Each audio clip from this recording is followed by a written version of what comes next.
I was inspired to talk today by a conversation I had with a good friend of mine, who I think is actually on this call, Michael, Mike, everywhere.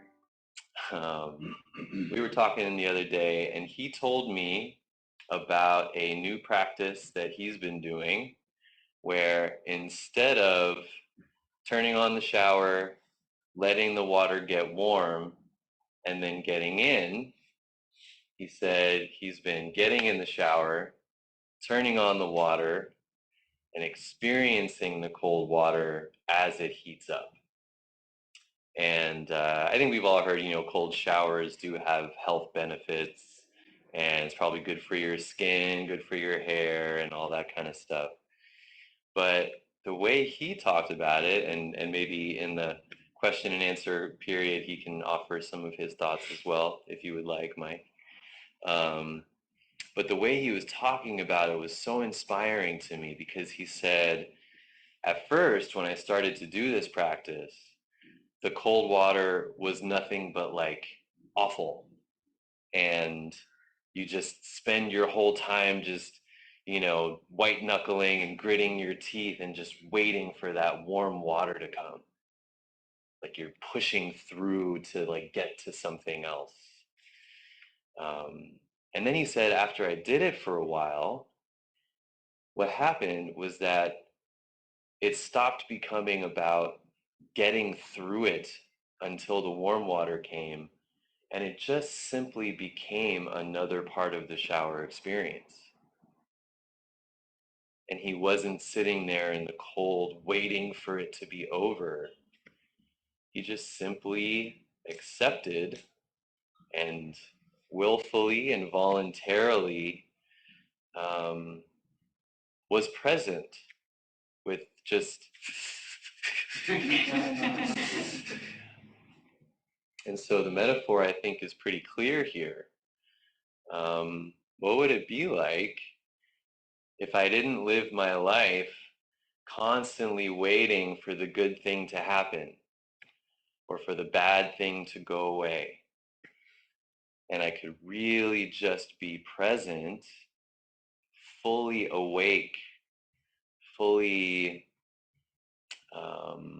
with whatever is. And there's obviously a famous koan that we talk about a lot here that is very applicable. A koan, for those who are new, is kind of like a Zen parable, right? What's the sound of one hand clapping is kind of like a pop culture reference we all kind of get. But just, an unanswerable practice tool that we use to kind of help wake up to our true nature, wake up to the cold water and the hot water. So this one famous koan story, a monk comes to his teacher and he says, I think it's Tozan, and the monk says, what about the place beyond hot and cold? The place beyond hot and cold. How do I live not slave to or subject to push and pull, good and bad, totally dependent on things going my way? How do I get out of that? How do I get to the place where it's not about hot and cold? I can just be in the cold shower. I can just be in the hot shower, totally present.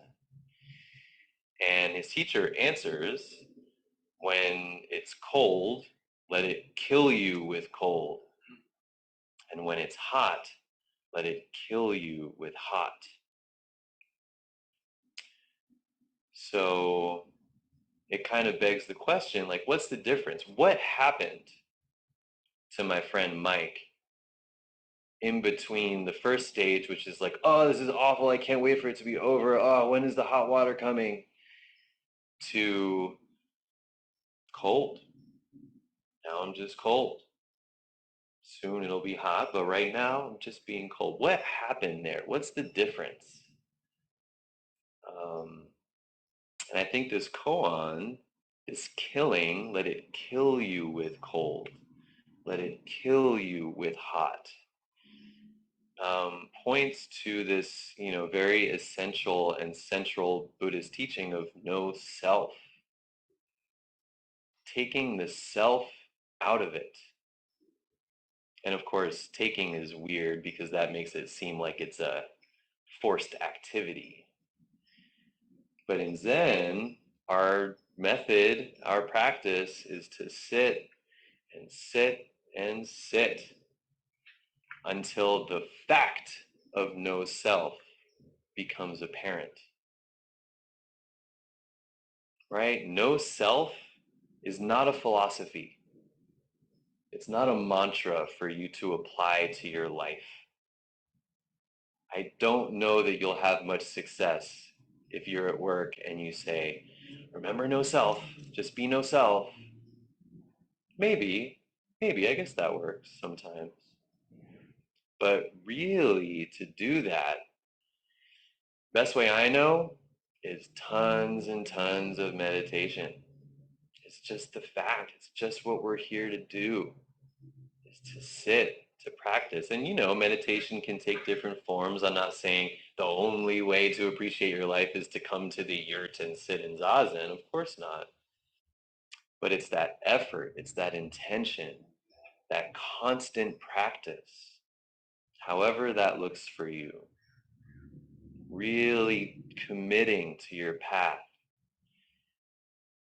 You can really not just use it as a philosophy, but really experience, just as real as stubbing your toe, you can experience the fact of no self. Feel that sense of self just dissolve as you become everything. Sason gave a talk recently. She put up a picture of the galaxy and the stars. And she said, that's what you are. You are not different from that. You are not smaller than that. That's all we are, is just cold water hitting our bodies. So this practice of zazen or meditation really can, over time, allow everything in our life to kill us. And we can lose ourself, again, not conceptually, actually, physically, experientially, totally lose my sense of self in everything. Giving a Dharma talk, taking a cold shower, driving in traffic. We have the opportunity to dissolve and be one with every single moment of our life. Damn near impossible, but that's why we practice. Constant practice. And so, this koan talks about hot and cold, but as I said, this really applies to all of the phenomena in our life. Good, bad, right, wrong, dead, alive. How do I get beyond those, right? Because that's basically the second noble truth, right? That the Buddha teaches. We suffer because we live in this dualistic world where there's hot and cold showers and we want it one way and not the other way. And so how can I really get beyond being pulled around by that? I want it one way, not the other way. I'm sad. I'm so sad. I'm so lonely. I'm so unfulfilled. And we think the answer to that is to become happy, to get a partner or a group of friends, to find my perfect job, to get the award, to win the whatever. We're so conditioned to think that something has to change for things to be okay. And this practice of, Mike's practice of just be in the cold shower, just be in the hot shower, take my little self and its preferences out of it, experience that. That is basically saying that the end of suffering is to see that nothing has to change. We don't have to wait for that water to get warm. And that's real. That is a real experience. I really believe that. And I really believe that each one of us, regardless of our age, our religion, our any way that we identify, that's the beautiful thing about Zen. That everybody, all walks of life, all levels of intelligence, all levels of everything, can just look at the floor, count their breath, and get deeper and deeper in touch with nothing has to change. So that's beautiful, right? That's nice. That feels good, but to a point, right? And I think of the Diamond Sutra, which is a Chinese Buddhist document, I think from the 2nd or 3rd century or something, or we don't actually know when it's from exactly. But one of the main teachings from the Diamond Sutra is non-abiding. The Buddha in this story talks about non-abiding. Nowhere to abide, nowhere to stay, nothing to hold on to. And that includes everything, including these Buddhist teachings, right? Because if we stick to this shower Zen, I'm going to call it, where nothing has to change, and all we have to do is meditate and experience no self, and then everything is perfect as it is. Well, if we take that and stick to it, then that means we're going to tell the homeless family who got kicked out of their house, oh, well, just meditate and, you'll see that you don't have to suffer through this. Or we'll tell refugees from Gaza or Ukraine, oh, well, your suffering is just because you want things to be different. And so you should just meditate and realize that nothing has to be different. And that's ridiculous, right? That's not compassion. That's not wisdom. So in that case, right, if we extend the metaphor of the shower, what happens if your water heater breaks? Just supposed to be cold water all the time? No, you change things. You get that water heater fixed. You change policy so that racist systems stop. You give reparations, in my opinion. We don't have to go there. um, so, yeah, all of these teachings, all of these experiences you have, all of these awakenings, all of the beautiful mantras and sayings and Buddhist memes and things, let them in. Let them in and let them work for you, but do not hold on. Nothing has to change, and we have to change things. And the only way to really be free and flexible in between those two realities, I think, is Zazen. Not the only. A very powerful way to do that is through intentional silence. Watching how I want to stick to things, how I want to hold on to things.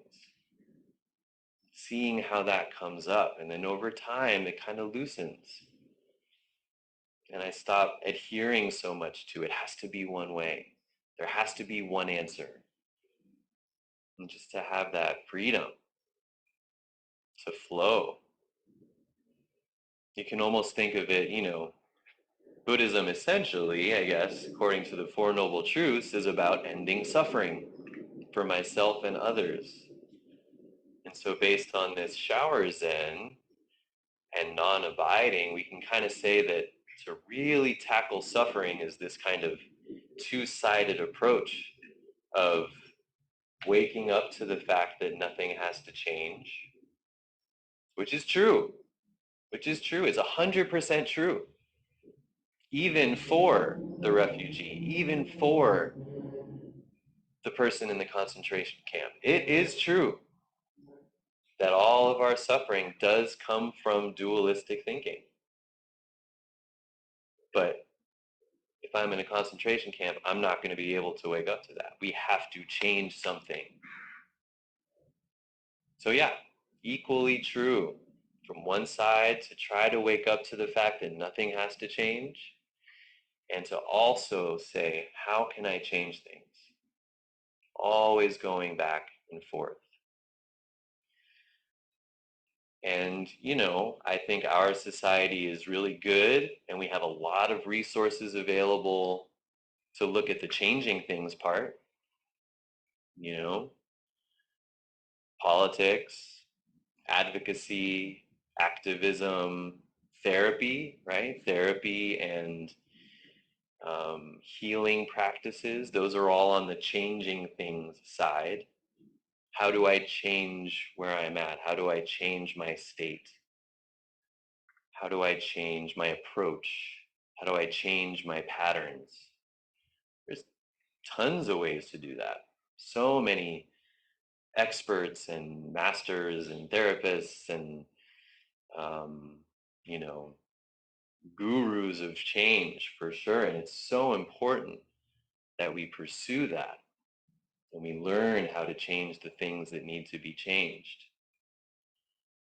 But I think a little bit less accessible and less obvious in our lives is the other side. How do I really wake up to everything is perfect just as it is? I don't need any more peace. I don't need any more love. I don't need any more joy. I don't need anything. This freezing cold water is perfect. And keep in mind, I meant to say this is very important. And I was talking with Mike about this. When you realize that nothing has to change and you're not waiting for the hot water to come, that doesn't mean that the cold water feels good. It's still shitty.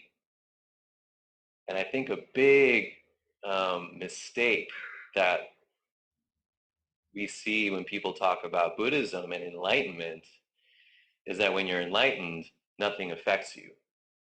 You're never too happy, you're never too sad. I remember I went to this one Buddhist center and this guy was giving a talk or a share or something, and he said, you can always tell when a Buddhist is enlightened because they're always just medium and nothing affects them and they don't feel anything. And that was just the most depressing, disappointing thing I've ever heard at a Buddhist center. I was so upset because it's exactly the opposite. Enlightenment is so intimately feeling everything, not wallowing, not recreating stories in our head that recreate patterns, but intimacy with the feeling of every moment, every experience so deeply. When I'm sad, I'm so sad that I can lose myself in that. It kills me with sadness. And then all of a sudden, it's not Bobby experiencing sadness. It's just sadness. The whole universe becomes sadness with me. I'm not separating myself as this woe is me experiencing sadness. I just become sadness. Um, so yeah, don't think that this has anything to do with, oh, I'm not affected by anything. Let yourself be so affected that it kills you. I recently dealt with a bout of, I don't know what it was, food poisoning or stomach flu or something. And it was just a perfect example of this, this two-pronged approach to suffering. Because on the one hand, yeah, I like immediately went to the brat diet, you know, what is it? Bananas, rice, applesauce, and toast. That's what you're supposed to eat. So yeah, you make a change. I changed my schedule around so that I could rest more. But I also spent a lot of those 2 or 3 unpleasant days letting nausea kill me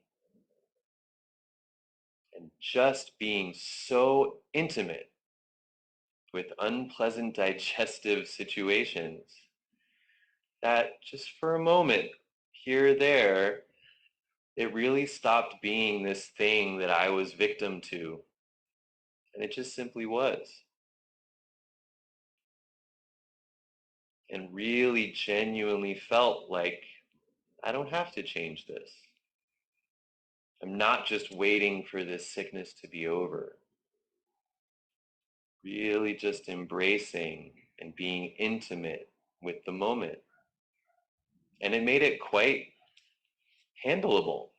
It wasn't pleasant, didn't feel good, but it felt different from past illnesses I've had where I was just like, oh, when can this be over? When can this be over? Yeah. So pursue both. Pursue both. Learn how to make change. Talk to your Sangha members. Talk to your community. Learn new skills. Vote. Join activist movements. And do what you can. Come to Sweetwater Zen Center. Get your friend next door who also likes meditation. And just open up to this possibility that you can allow every moment of your life to wipe away this pesky sense of self.